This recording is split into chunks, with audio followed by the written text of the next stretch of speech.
Sandrine, tu nous as parlé des deux attitudes face à un symptôme. Pourrais-tu maintenant m'expliquer concrètement ce que tu proposes aux gens qui viennent te voir? Oui, bien sûr. Alors, peut-être pour des besoins explicatifs, je peux décomposer ça en 4 approches. Tout d'abord, l'approche spirituelle.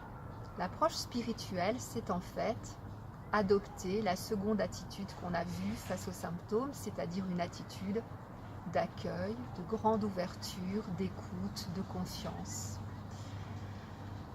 Je pense que nous sommes tous des êtres qui avons besoin de spiritualité, c'est-à-dire de profondeur. Nous avons besoin de comprendre qui nous sommes. La spiritualité, c'est essayer de donner des réponses à cela. Qui sommes-nous? Quel est le fonctionnement des choses? Le symptôme nous aide, si on essaye de l'entendre, à davantage comprendre notre propre fonctionnement et du coup celui des autres.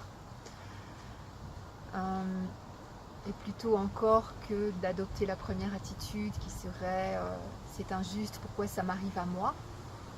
Dans la seconde intention, celle d'ouverture et d'accueil, il y a beaucoup d'humilité et de reliance avec les autres parce que bien sûr que ça m'arrive, pourquoi ça ne m'arriverait pas finalement? Tout le monde tombe malade un jour, tout le monde a des problèmes et ce symptôme m'aide à me relier aussi avec tous ceux qui souffrent de la même chose. Je ne suis pas seule à vivre cela. Et donc il n'y a pas de notion de justice ou d'injustice, c'est juste là, c'est une manifestation de la vie finalement et je vais tenter de l'écouter. Voilà, donc toute cette attitude-là est profondément spirituelle. C'est une approche spirituelle.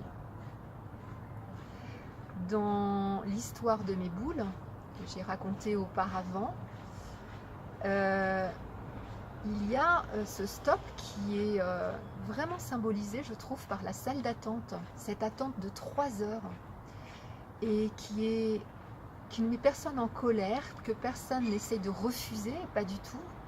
C'est vécu vraiment dans une grande ouverture où tout le monde attend tranquillement. Et il y a cette connexion déjà aux autres, puisqu'on est tous ensemble là à passer des heures à attendre son rendez-vous.